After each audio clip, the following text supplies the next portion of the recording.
يا سلام كثر يا شباب، صارت تم الصحة والعافية.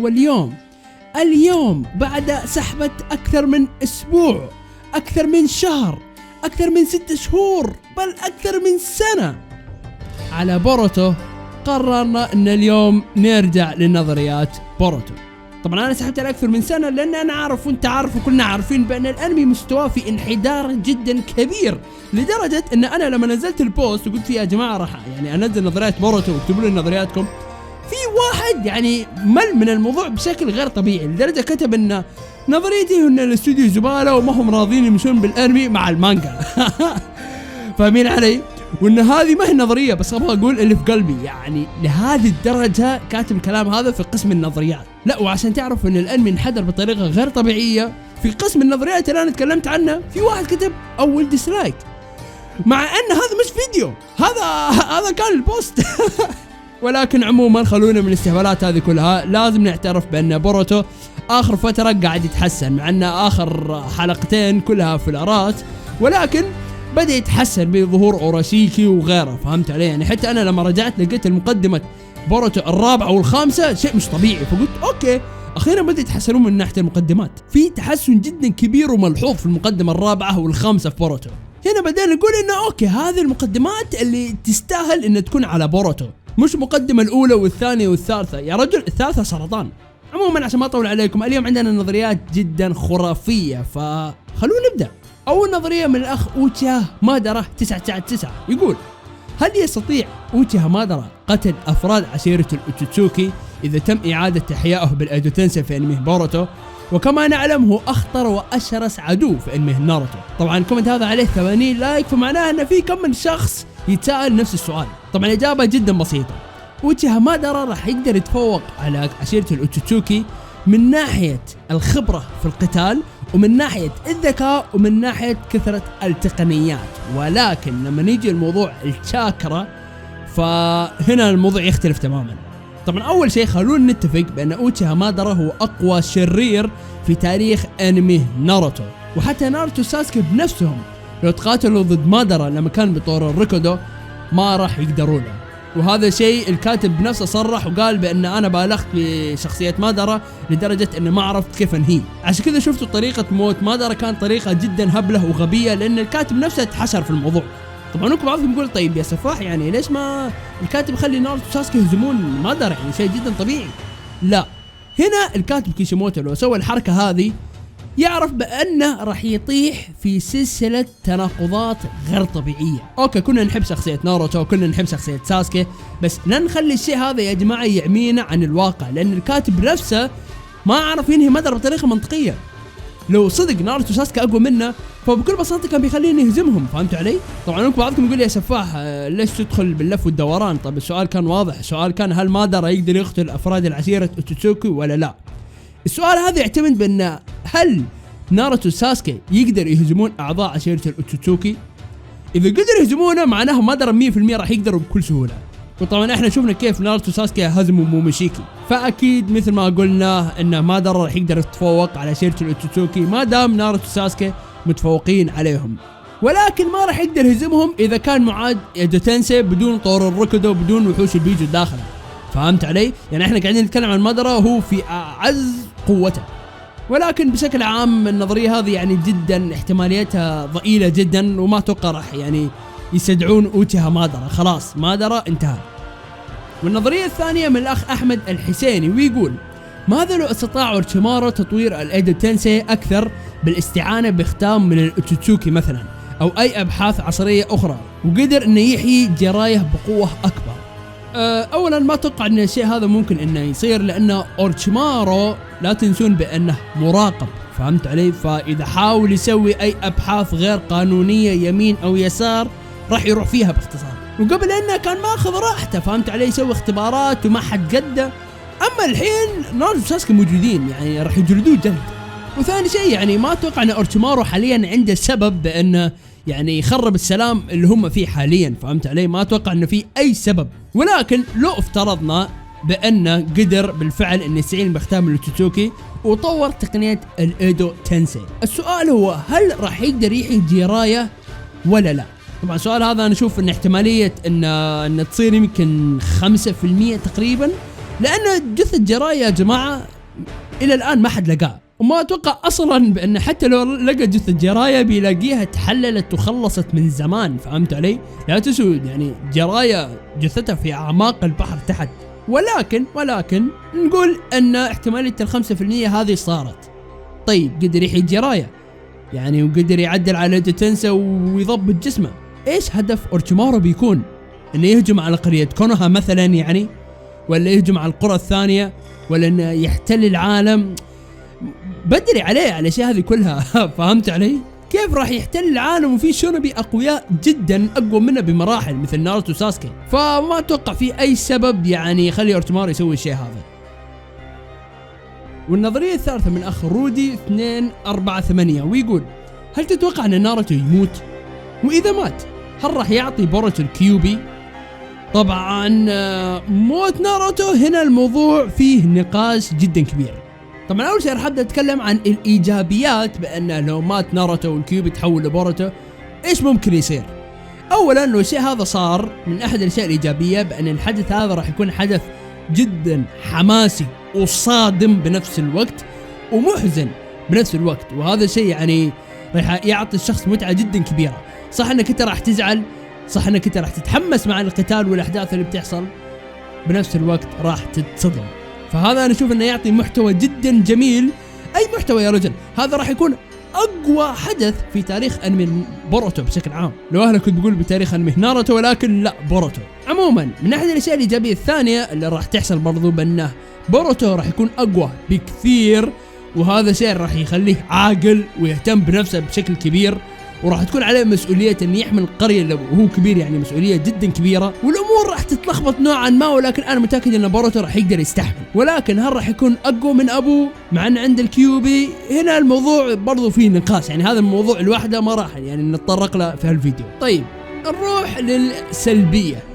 أول سلبية شعبية انمي بوروتو راح يطيح بشكل جدا كبير. يعني أنا أقول أقل شيء 80% إلى 90% من شعبية بوروتو راح تطيح. الناس ما راح تكمل بوروتو، لأن عشان نكون يعني واقعين مع بعض، أي شخص يطالع بوروتو فهو يطالعها عشان الجيل القديم، عشان يشوف ناروتو وساسكي واورتشيمارو والشلة، مش عشان يشوفون مجموعة أطفال قاعدين يلعبون في مي. فهمت علي؟ فلذلك احتمالية موت ناروتو جدا احتمالية مستبعدة.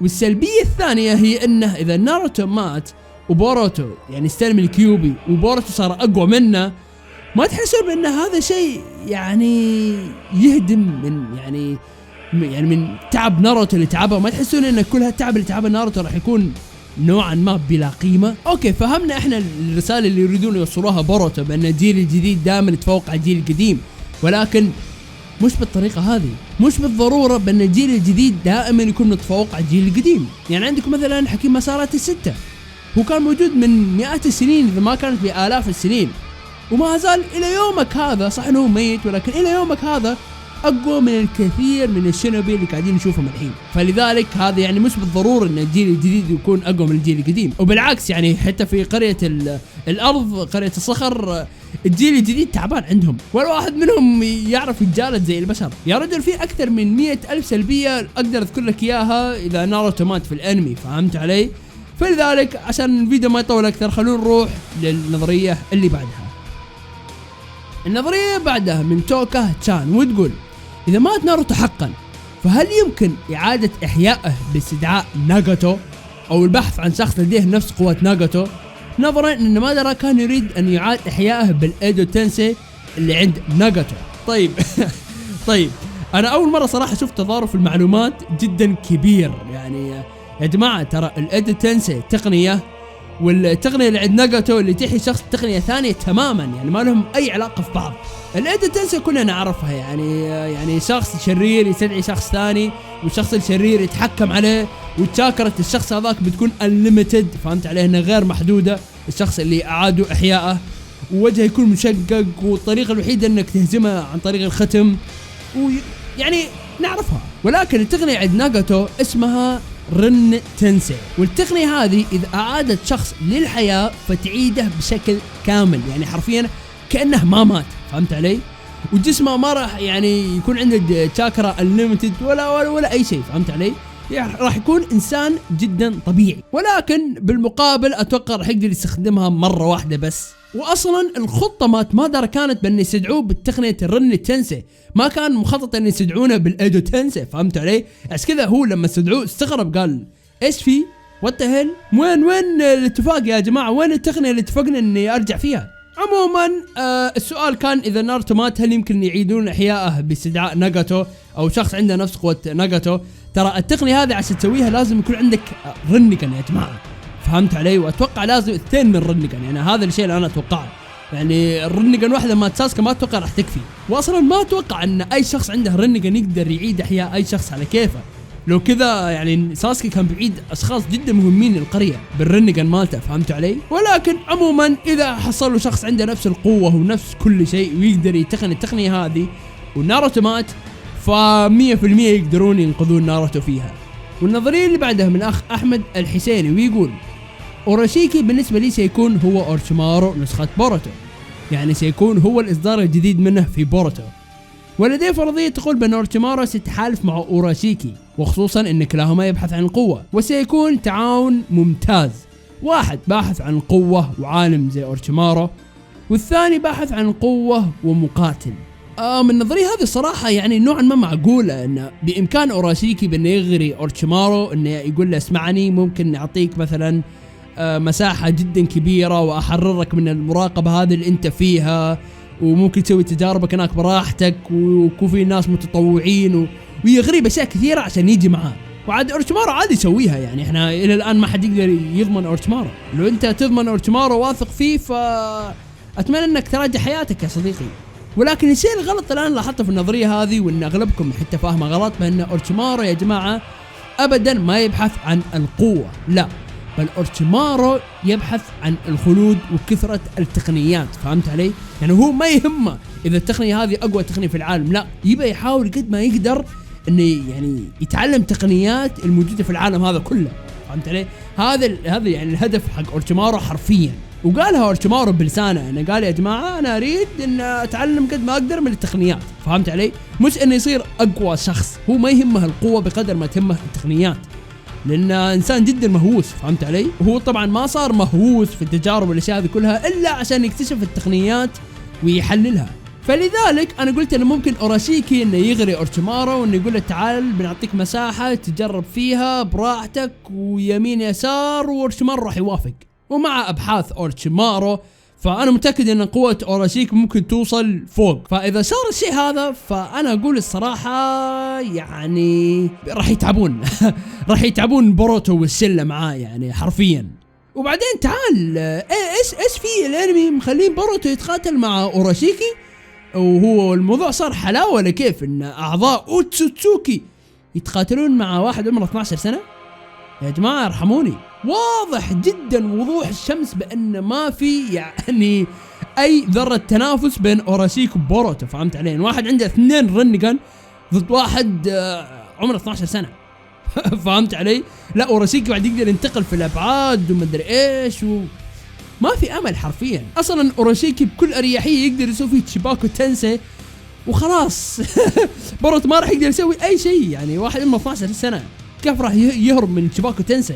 فكل بقوله بان انا صراحه حط امال جدا كبيره على أوراشيكي، واتمنى انه يكون قد الامال هذه، فهمت علي؟ انه ما ينجلد من بوروتو بسهوله. واخر نظريه عندنا من الاخ جوكر، وهذه النظريه اخذتها من اخر فيديو نظريات نزلتها، يعني حتى مثل ما انتم شايفين هنا قبل سنه واحده، متخيلين معايا؟ فعموما يقول ان نظريته انه عين بوروتو هي مثل خزان شاكرا تعطي بوروتو قوة وقت الخطر، زيها زي الكيوبي، وحتى يمكن أقوى من وحوش البيجو لأنها من أوتسوتسوكي يا مدير، مرة واحدة أقوى من أوتسوتسوكي. طيب، والختم حق بوروتو عندها تقنيات قوية، ومنها مثل امتصاص التقنيات وردها، وهي خطيرة وتتفاعل وقت القتال، وعين بوروتو تعطيها تشاكرا، يعني عين بوروتو والختم اللي عنده متصلان مع بعض.